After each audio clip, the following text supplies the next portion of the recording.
Looks like all our guests have been cleared to enter. Welcome. Welcome to the historic site of the San Diego County Jail. My name is Lieutenant Wilson.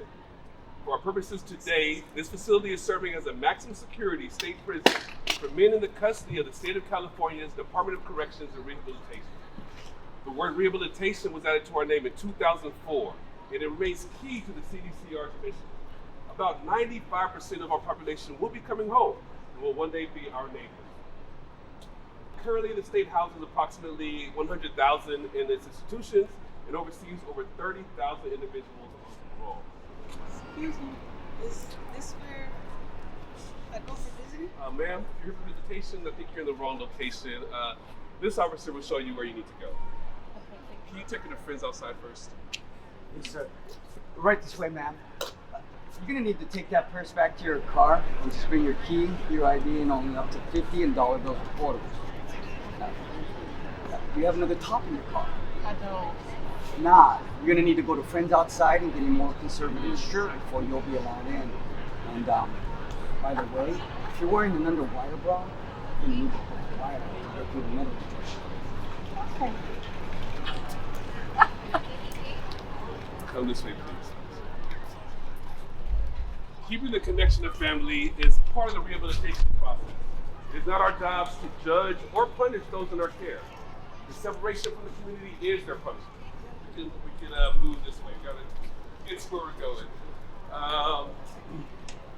From the moment an incarcerated individual steps foot in our facility, it becomes our responsibility to prepare them to return to the community. We provide mental health services, education, occupational training, and rehabilitative programs. Religion, AA, NA, yoga, meditation, and the arts.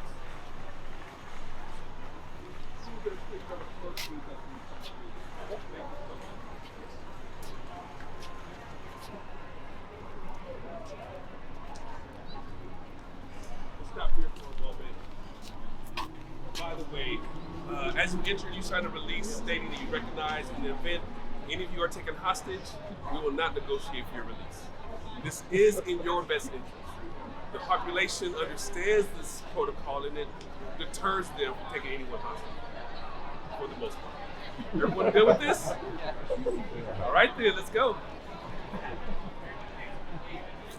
The facilities you're seeing today were built in 1939. So one of the older prisons than Gadsden. That you might know of as solitary confinement. Modern cells have a bit more space, 6 by 8. Many facilities, yes, sir. So gather around, be close. It's okay. Okay. You will encounter some of the population inside the housing unit. Do not give anything to anyone who is incarcerated or take anything from them. Do not share any personal information like where you live or work or your birthday. You just never know how this type of information might be used. Okay. No one has any cell phones on them, right? Cell phones are contraband. You don't want to find yourself added to our population. I'm just kidding. But please, make sure the cell phones are off. And please, don't have them out in the house. Please stand and take a seat.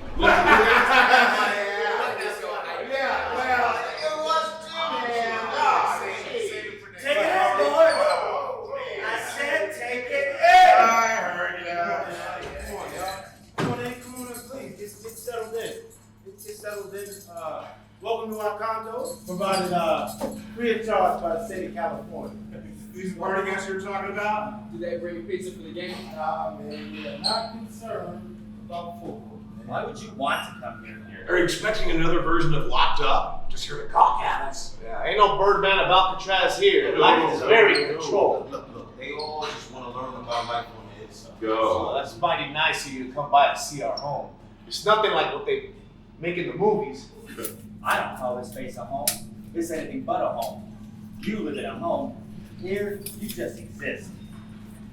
Nobody to blame. Blame is wasted energy. Oh, got that. Come on, brother. For the prisoner, letters are like a blood transfusion. The voices are from another time and are like ghosts, joyously conversing in a hidden room in some distant space of the mind. One must wander as an apparition before they can know what it is to be human. The prisoner finds this in the letters he writes from his cell. Bro, I remember growing up and getting letters from my older brother when he was locked up. I would hear all these wild stories about prison, about going in a boy and coming out a man. I would see these big strong cats coming home and everybody celebrating them for being back. Nobody challenged them. These dudes was gods in the hood. Well, you spent as much effort on your thoughts as you do your muscles. You probably break free of this criminal mentality, right? You know what I mean? Look, all this working out to create this impenetrable image, it's just a mask to cover up the vulnerability you feel from not being able to control your life from the time you wake up to the time you go to sleep. The endless mind racing night after night over the uncertainty of your future and the future of your family, yeah? Plus 90% of the violence you're caught up in is not even your issue, but the so-called homie. Miss birthdays, loved ones' last living moments when all you want to do is hold them, let them know that you love them. Yeah, those are things they never spoke on.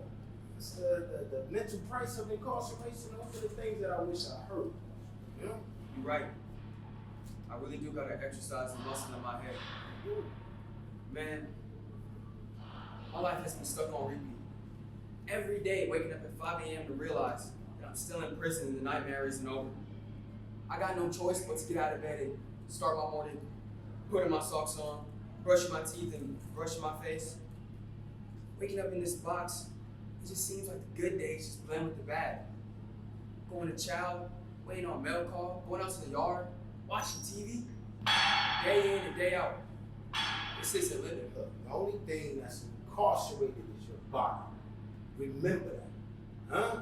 Look, you gotta make a routine, same as you would on the outside. Keep a schedule, make a system, and keep a schedule. Every time we do it, Yeah, that makes sense. You know, I never thought we would be friends. Because the prison guards put me next door to you, punished me, the hell do they know? and they made you sound like Manson. The hell do they know, man? Look, everybody got demons, right? Everybody is a saint. We all the sinners, right? We all got a past. We all got to live. Huh? I simmer down in my old age. Yeah, but you are a good person. Something I know firsthand. I'm glad I could call you a friend. I keep holding on. I keep holding on. I keep holding on. Holding on. Holding on. Said I keep holding on. I keep holding on. I keep holding on. Holding on. Holding on. Hey, yo, Steve, you gonna cook now or wait to see what they're serving? I'm not eating that mystery meat anymore. I was on the crapper all morning for last night's experiment. I'll cook for both of us if you read this for me. All right. Fair enough. Oh, well, let's see what they have to say about your appeal. You claim you have been denied adequate medical care because it's been over 2 years and you've still not received the prescription glasses the doctor ordered for you. Decision. Your appeal has been denied. The reason says the appeal process is not a substitute for the sick call process. Really? That's their answer? Yeah, man, it looks like I'm gonna be your eyes for a few more years. You wanna address this now or write that letter first? Let's do the latter. All right.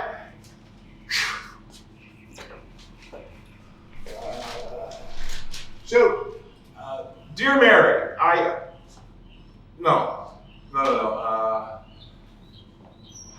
Mary, I hope this letter finds you well and in good health. It was great hearing from you. Yes, things are going well for me. Please do not worry. I live in one of California's larger secure gated communities. Okay, And I absolutely want for nothing. stop. Segregate the community. Yeah, and just right. We're not going to spend 2 hours on this like the last time. Your letter, man. Shoot. Okay, here we go. We have an on-site cafeteria that serves breakfast and dinner that's full of fresh fruits, vegetables, and grains. Can you believe it? I'm actually eating yogurt. Dude, I can't. Stop! My letter, not yours. Besides, I haven't lied. See? Fresh veggies. Yo, I ran out of veggie flakes. Can you pass me some? Joe. Appreciate you. Okay, where was I?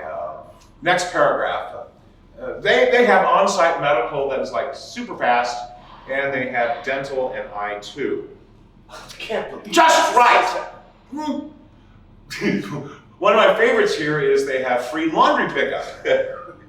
It's such a liar. Man, what's wrong with you? There's not a single lie in there, and I told you she knows my mom, so it's not like I can say anything else. It's the lies we tell, brother. The true lies. Only a convict knows such a language. Nobody knows this here life I lead. I'm a lost soul is on the run. Poverty and projects are all I'll ever know. So mother, please forgive your son. I miss my mom. She died. My inner child wants to tell her something. They say she's in a better place now. But is she? I'm all alone now. All alone. Yeah, the only thing we can't control is death. But we can control how we live, huh? So we keeping an eye on you now. We'll make her proud. When I was 7, my mother, Hope, caught me stealing from her purse. She asked me what I was doing. Nothing, I replied. She demanded me to show my hands. That's when she discovered a crumpled $5 bill. She didn't even hit me, but the look she gave me cut right through me like a blunt knife. I would rather have felt the heat rising from the wells of a good old-fashioned whooping than that piercing look that made me feel so disgusted with myself. I think she was more upset about the lying than the stealing.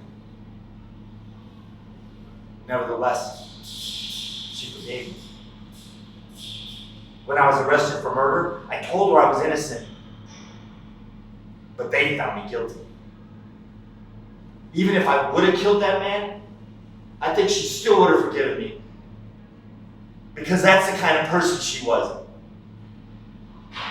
But the rest of the world, you all, you hold everything against me. Keep me shackled to my past.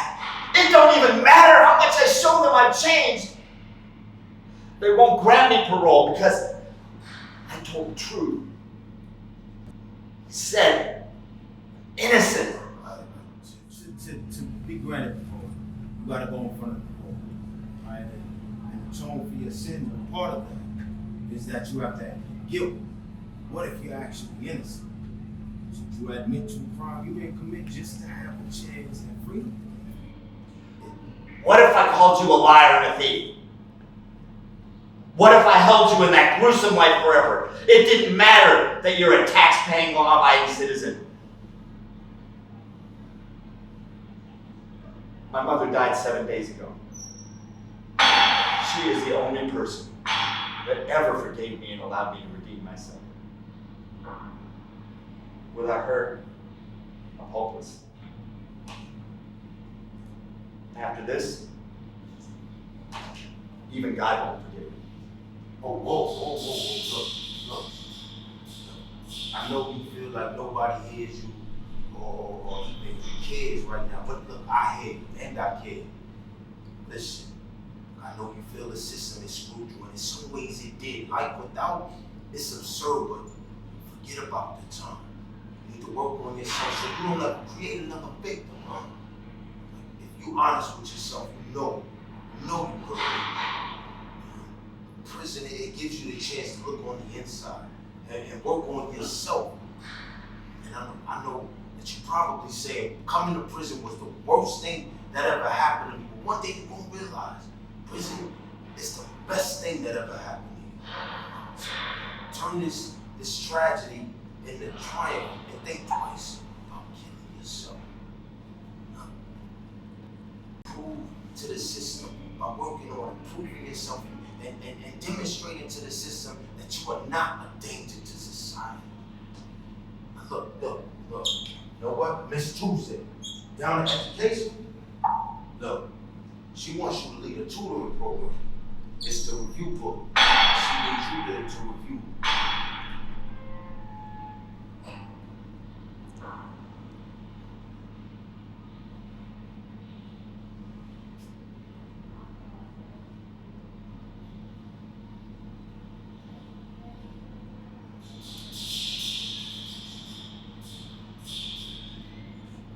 We need you, man. You have a purpose.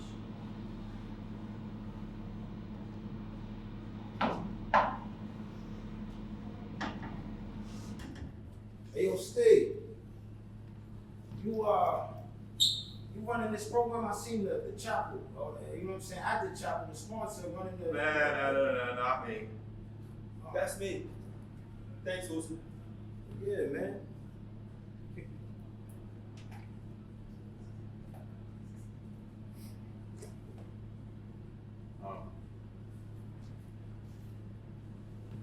Today's my son's 36th birthday. Never met him. What you mean, bro? Why not? You make a great dad. You lead the Bible study, lead 2/3 of the self-help groups on the yard. You're a leader in our community. I know, but his mom doesn't know me how I am now. Last time we were together, I was packing pistols, slanging dope. Hell, last time I held his mom in my arms, I just kicked in the door, shot at the house, and got in a high-speed chase. She's sober and found God. And yeah, I followed, but in her head, I'm still just a thug. So write her, call her, and tell her. Yeah, I've sent countless letters, no response, and she won't put money on her phone. That's it? Yeah. Besides yourself. Damn! Omar! What the? God, give me patience. Bad, bro. Just want to help. Yeah. That's your son. Man. I ain't never had a dad. But if I did, I wish he'd be like you. In this world full of trash cons, trash cops, you like a ray of light. Thanks, kid. I love you too. No phones. Or writing for a phone, and when I go to the parole board next year, it's a no for sure. So what about your son? Let's wish Jace a happy birthday, and hopefully, if it's in God's plan, one day I'll meet my son. What's up, bro? You okay? Not really, no. Remember how I told you about how my biological mom is out of prison? Yeah, you told me you never met her, and her family reached out to you. Have you talked to her yet? No, but that's why I have the phone. It's the only way I can say goodbye. Hi, bro. What do you mean? Is she okay? My aunt wrote me and told me that my mom was released for medical reasons. Stage 4 bone and breast cancer. It's a call. She can't talk, but she can hear me. Look out for the cops. What do you think, man?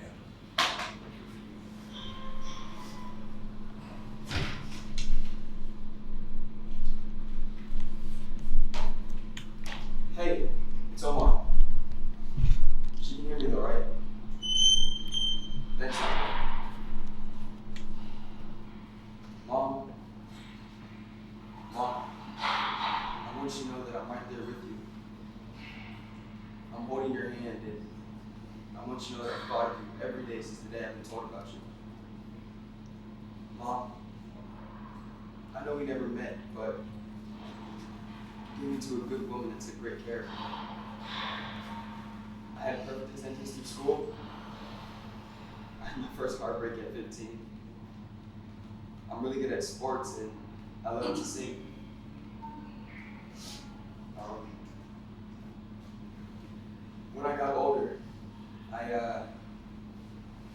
I struggled. I couldn't find my place. I met a nice woman, but unfortunately I started drinking, and I lost a good friend. I'm sorry, Mom. When I get out of here, I'm gonna make you proud. I also found God, Mom, and I believe I'll see you again. You did real good. I'll see you soon. I love you, Mom. Walker! They're calling you for a program in the chapel. I don't feel good today. Are you going? Head out, and then you refuse. Yeah, let me just get dressed and grab my folder.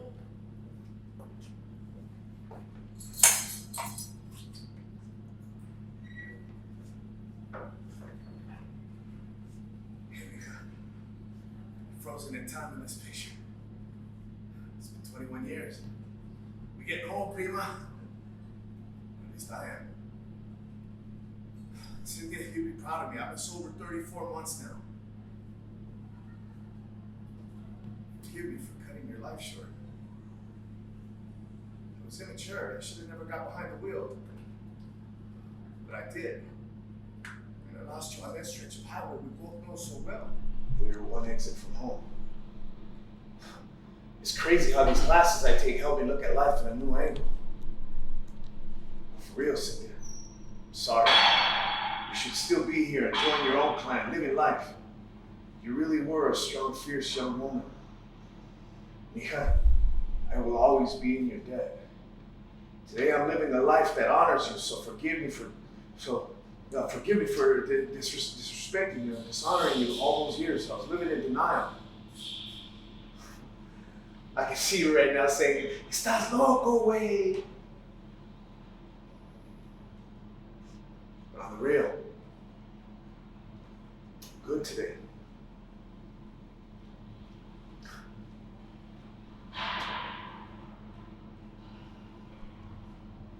Today I live a life that will only honor and respect you.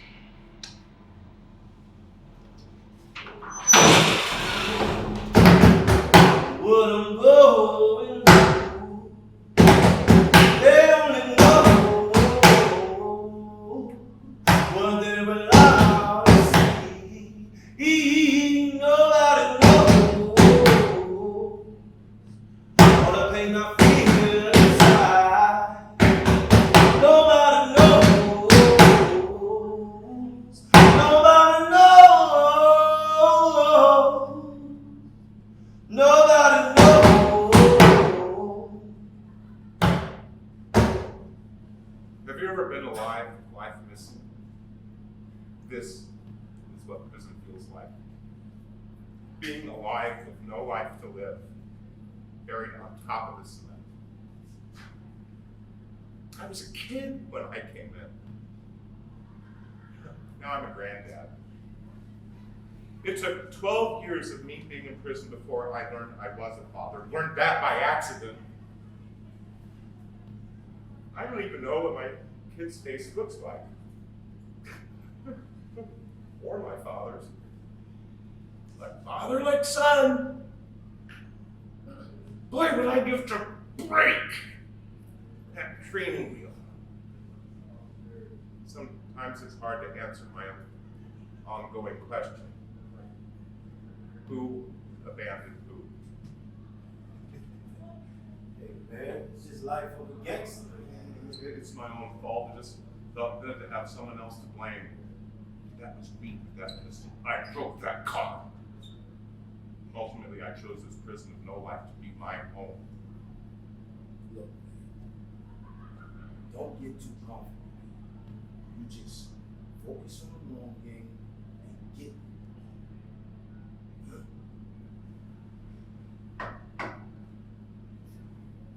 Hey man, you gotta get to your program. Nah, I'm not going today. Right? You gonna tell me about that visit that you had earlier today? What up, man? Man, I had a grown up, bro. My baby mama came up here, brought my son and all that. Mm. They tried to cut my vision short talking about I'm being too touchy-feely with my girl. What they thought I was gonna do? I ain't seen her in 2 months. Oh man, it's good that you got to spend some time with your family. Yeah. I just hope she can see all the positive changes I made so she doesn't lose hope. It's always a blessing to spend some quality time with your loved ones. Man, especially the kids, man. One thing I can say about you, OG, you're always positive. Always in a good mood, no matter what's going on. And I appreciate that. Get one of them girl letters in the mail? Oh man, I wish I would get a letter in the mail sometimes, but I don't have nobody out there. The last person I had out there was my sister, and she passed away last year when all the COVID stuff was going around. But yeah, all I got is me and God, man. Sorry to hear about your sister. It's all good. It's all good, man. You know, but that's why you stay focused. Get back home to your family. Enjoy the time you got when life's too short to be sitting in here doing nothing. 20 years. 20 years I've been sitting in here. I lost everybody. You know? And the only thing that keeps me sane is writing my poetry. I know you write poetry.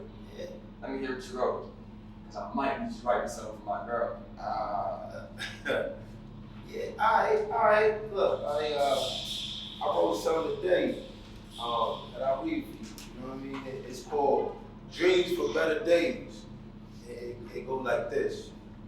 You know, as I look into the eyes of a younger me, I see a young man who had guidance, but instead turned to the streets.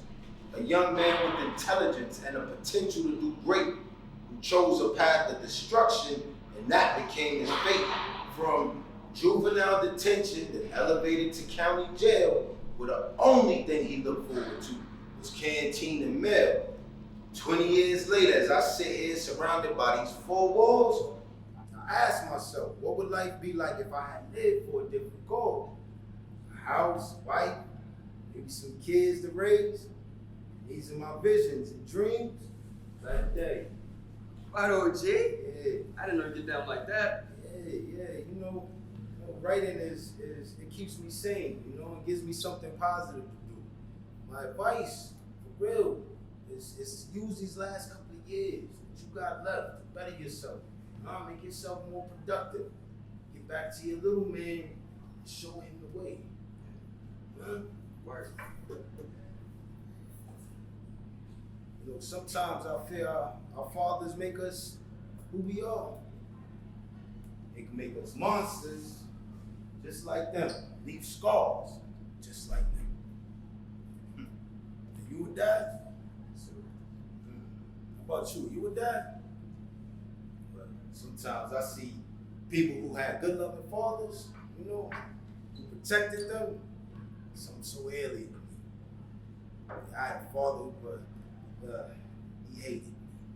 Yeah, well, at least you had a dad. Yeah, a father who abused me? Huh? Told me I was a mistake and should have never been born? Father who tried to kill me by running me over with his truck, but missed because he was drunk. So he crushed my leg and said I was 9. You look like you walked fine to me. His leg, it healed itself. But the scars to my soul and my psyche did not. And I've only just begun to reach inside to fix the pain. But I realized my father was not a man, but he was everything a man should be. And I made a vow. I made a vow never to be like him. I kept my vow. I never had kids. You know, I told myself I didn't want to be tied down, but maybe deep down, I was afraid of becoming like him. And having my kids become like, you know, me. And I wonder sometimes, maybe he's the reason that I turned my back on the world. Maybe he's the reason, you know, that I never allowed myself to fall in love. You know, maybe he's the reason that I am a killer. You know, I walk around with regret burning every day and go to sleep every single night. You done crying? Because you know what time it is, right? Kickoff time, baby! Burrito! James Brown in the kitchen.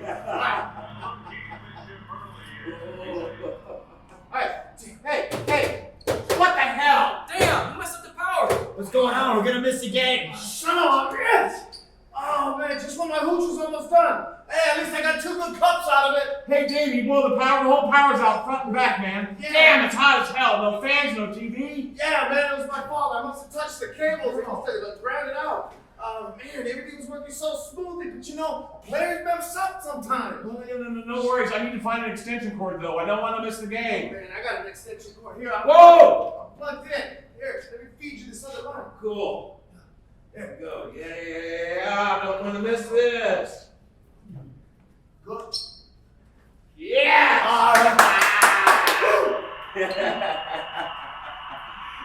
Thanks, man. What? Wait, no. Oh, where? Ah, hey, good looking out. I was just fixing some nachos before the games. Let me give you some. Caliente. Oh boy, these nachos are fire, boy! Hey, touchdown! Hey, that's my cue, Steve. I'll holler at you later. Catch you later. Oh, mwah. Scoreboy shot me some hooch last night. Said it was the bomb. It worked.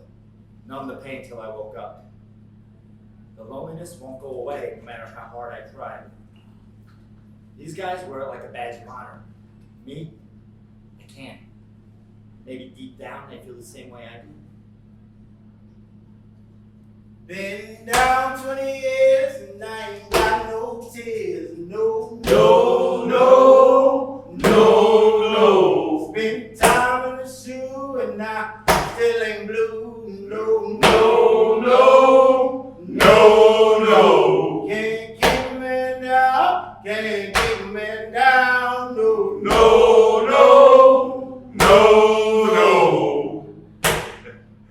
How did Sleepy out today? I got you. Says he got the onions and peppers for me to give the psycho. Need to pay him quick. Don't want to get on the psycho's backside. Been down 20 years and I ain't got no tears. No.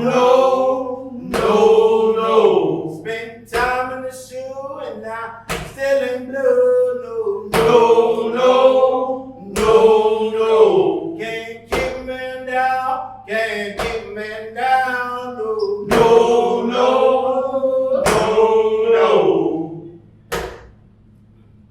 I miss my mom. Sunday morning breakfast. She loved to cook. Good at it too. French toast. We would always sit and talk. My dad never stayed around much. Wasn't real big on breakfast. It's alright. More for us. As if things couldn't get any worse, they go in and bring in COVID. It didn't get here on its own. Came from the outside, it did. Spread like wildfire. Got everyone sick. I lost 6 guys in my building alone. Friends. Some I've known for years. Gone. Just gone. It was hard being separated. Family and friends, everyone you care about. And hey, our lives, they get put on pause. But out there, people on the outside, their lives continue on. So they try and stay in contact, but it slows down. Eventually, nothing. Just doing my time, been running my line. No, yeah. Fixed up myself, my own personal hell, yeah. Can't keep a man down, no.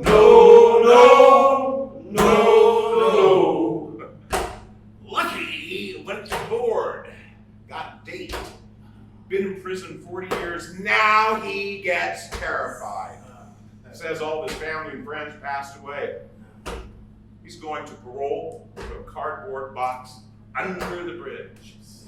In here, 3 squares in a bed, TV, medical. Out there, nothing. not so lucky anymore.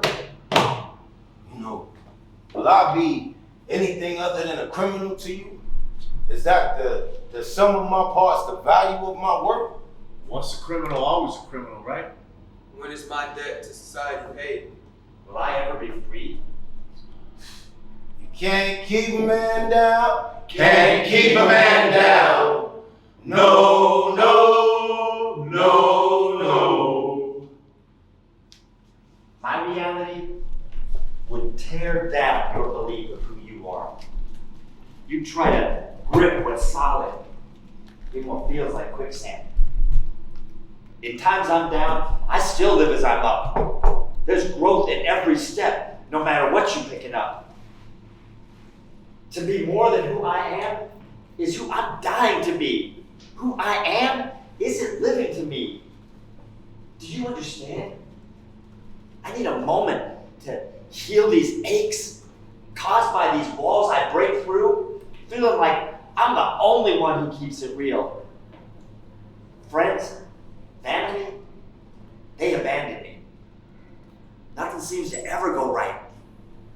Am I what's wrong? I know I'm broken. Oh, not me, I'm perfect. I was railroaded. I always get the short end of the stick. Get used to it. Not being able to find love, even pieces of what was broken. Continuously hoping not to be looked past as if what I just said was never spoken. Growing insane because my results are always the same.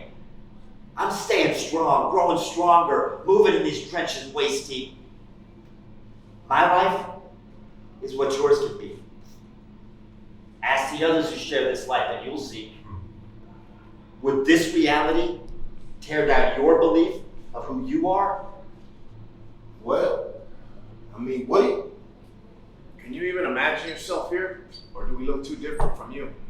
You should ask yourself why that is. We're poor, have fewer opportunities. More broken families. Darker skin. But now you see us. Do we really look that different from you? Would this turn you into something else? Would you come out a different person than you went in? And what if you were innocent? Oh. Wrap it up, Wilson. Yeah, but we gotta get moving on. Thank you for paying us a visit. Yeah, thank you for coming to see us. You all drive safe now. We sure appreciate it. We're praying for you. Yeah, it's mighty nice of you to remember us. It's nice to not be forgotten, you know. God bless you and your families. Right this way, folks. You stand on up and come right this way. I'll take Make sure you have all of your possessions and aren't taking out anything you didn't bring in. Line it up.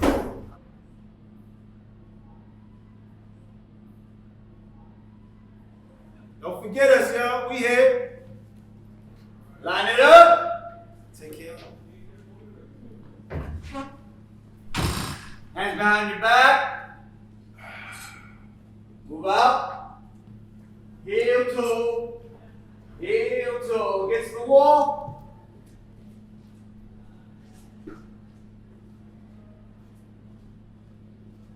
Moving out. Heel toe.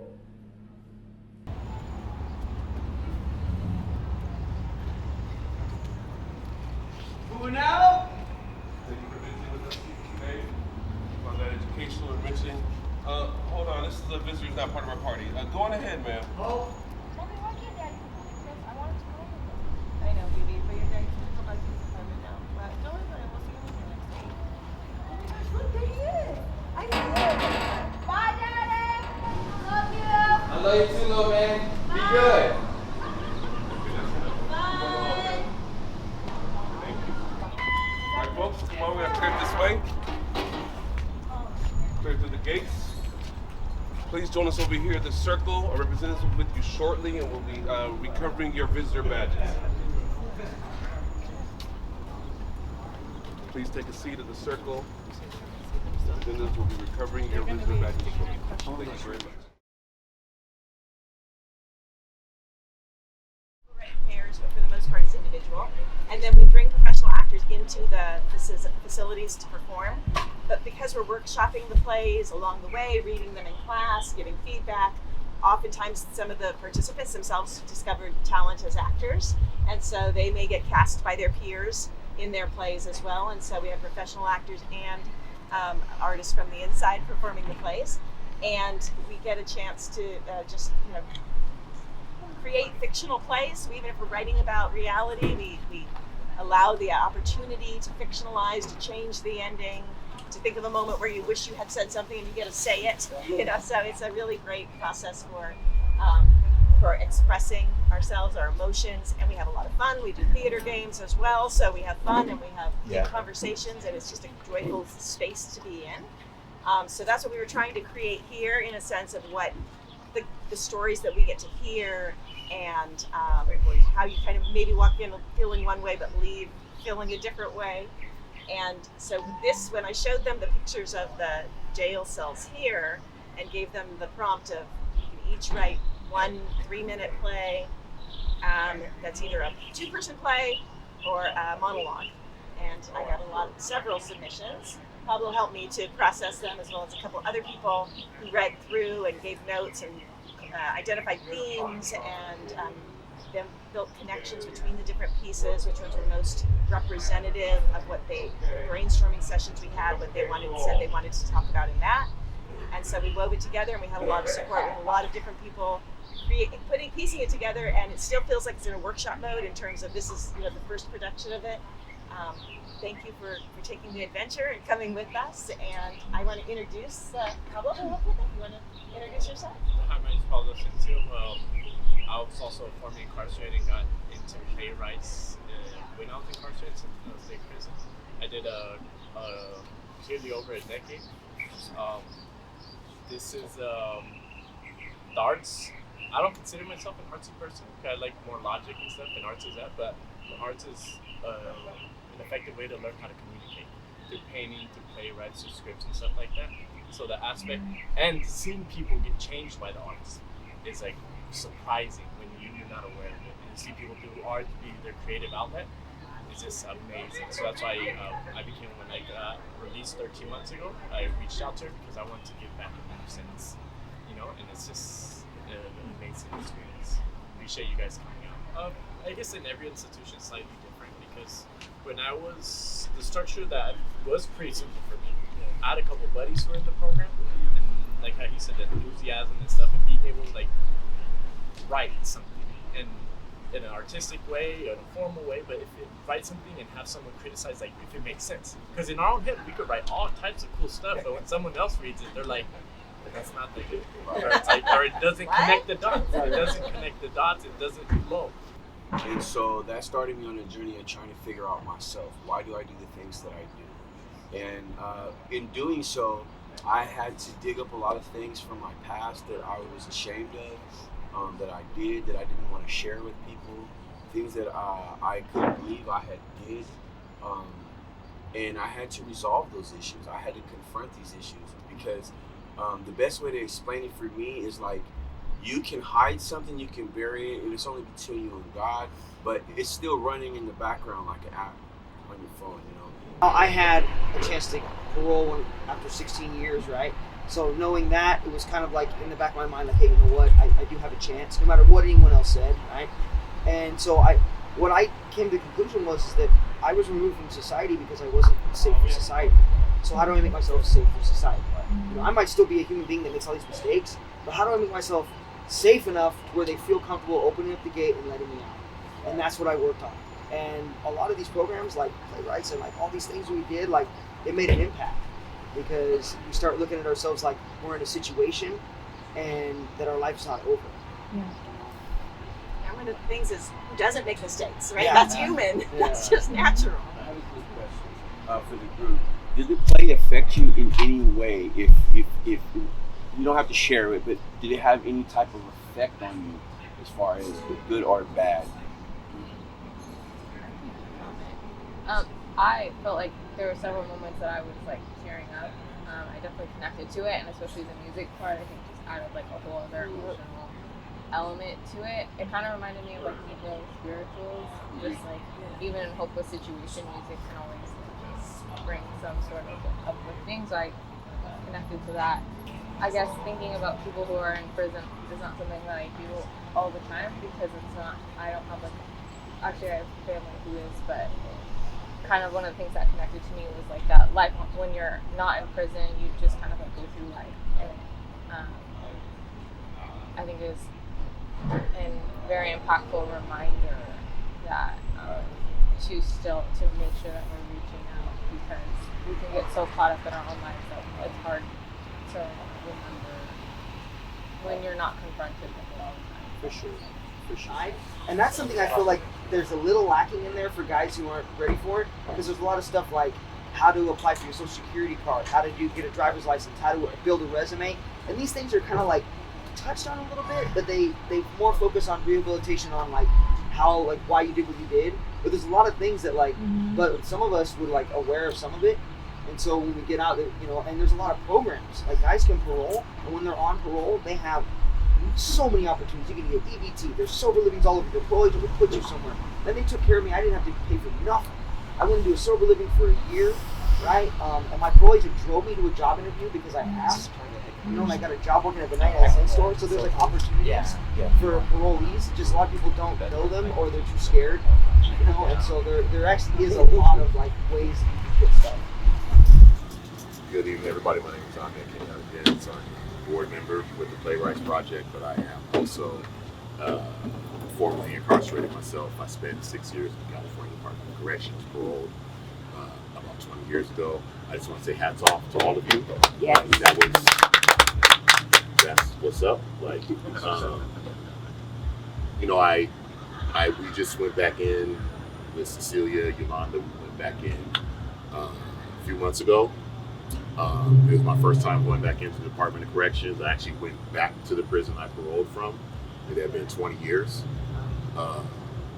And seriously, paroled 20 years ago, did not get free until I went back in a few months ago. These last couple of months have been very life-changing for me. I didn't realize I was still locked up. Wow. So until I went back in, I didn't realize I was still locked up. And so I just want to say hats off to everybody in this production. Hats off to Aria. Hats off to all of the actors. Like, you guys were wonderful, spectacular. And where's Yolanda at? She's over here. I was like, oh, she just. All right. We're getting chairs. You did the damn thing. Yes. We did. Yes. All the feels with that is, there's so much there that's just in here that I felt. And so I just want to say thank you to all of you for everything that you did. And you know, because you were there, so you understand. But just thank you. It was wonderful. Music to me has been therapeutic for me. I was formerly incarcerated. I've been out 90 days. I got 26 years in CDC total. I just walked off 16 years. Being a part of the Playwrights Project, I met Cecilia inside prison. She's a wonderful human being. I'm grateful to have her in my life. I'm grateful for the things she's taught me. And you people coming here and hearing me and hearing us and giving us the positive feedback, the positive reinforcement, only encourages me to continue to do what I do every day and give back. So I'm very grateful for y'all coming tonight. I'm grateful for y'all listening to us. You know, we got to say, you know, because this play was written by inmates, you know, and inside there are very few ways that you can express yourself. And there's nobody you can really turn to talk to when you're going through it. The songs you heard tonight came from the worst times of my life. So, you know, for me to share that with you is a big step in my life, you know, and I'm just honored and I'm grateful for Cecilia and grateful for all you human beings, all the beautiful people, and thank you for doing that.